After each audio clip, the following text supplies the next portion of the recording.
If you want to hide files on Google Pixel 10a, you can, for example, use the Files app that we have pre-installed on our phone.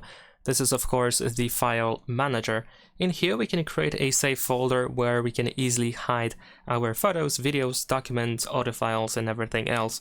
So, of course, we need to tap over here in order to set up the safe folder. I'm gonna use a simple pin code. There we go. We need to enter our password twice.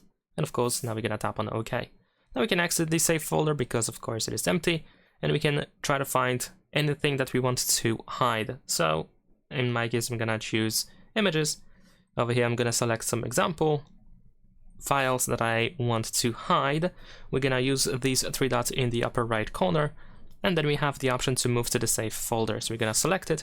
We need to enter our password to the safe folder in order to confirm, and there we go.